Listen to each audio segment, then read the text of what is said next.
Alguns passos além do Marco Zero, a Catedral da Sé, quase acabada, resume em neogótico a salada humana e desumana onde me gero.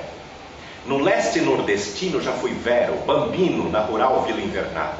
Nasci, porém, na Lapa, que é pegada à toca de um poeta que é pantera.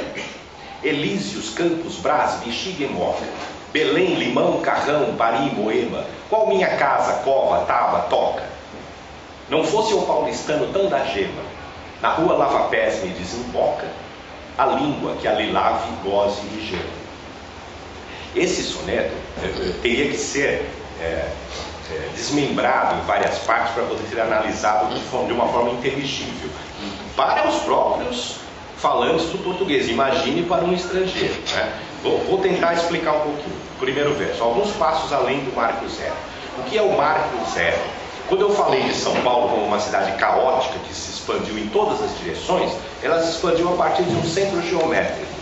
Esse centro geométrico está localizado na Praça da Sé, que é uma praça antiga de São Paulo, onde fica a catedral, e há um monumento de pedra, de forma oitavada ou sextavada, já não me lembro exatamente, e ele tem uma espécie de bússola em cima, e essa bússola aponta para todos os pontos cardeais e as cidades que estão nessas direções. Então Rio de Janeiro fica para cá, Salvador para cá e tal, e tem um desenho dessas cidades, né? Esse Marco Zero, que seria o centro geométrico, se tornou o título de uma trilogia do escritor modernista Oswald de Andrade. Então, alguns passos além do Marco Zero. Depois, o segundo verso: a Catedral da Sé, quase acabada, porque essa catedral ela demorou muito para ser concluída, ela foi sendo concluída aos poucos. Depois, resume em neogótico a salada humana e desumana onde me gero. Essa salada humana e desumana, o neogótico da Catedral da Sé resume por quê? Porque não é um gótico puro. O gótico puro implica, como vocês podem ver na abadia de Westminster ou na Catedral de Notre Dame, em linhas absolutamente retas e pontiagudas. E a Catedral da Sé tem uma cúpula, como a Catedral de Saint Paul ou como a Basílica do Vaticano, que não é gótica. A cúpula não faz parte da arquitetura gótica.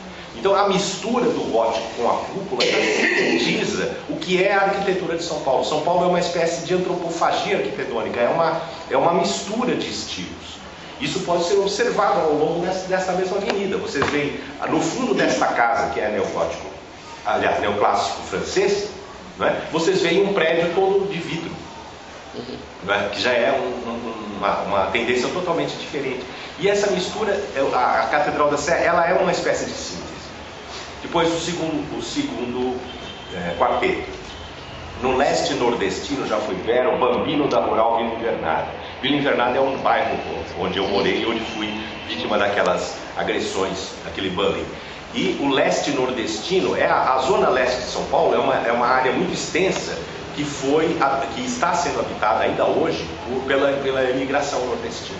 Então é o lado mais pobre da cidade. E por que eu fui vero bambino? Porque, obviamente, num leste nordestino, eu sou descendente de italianos, então eu sou minoria. Hoje sou minoria. Numa determinada época, os italianos eram maioria. Depois, nasci, porém, na Lapa, que é pegada à toca de um poeta que é Pantero. Esse poeta que é Pantero é Décio Pinhatari, um dos 3 grandes nomes do concretismo que me influenciou.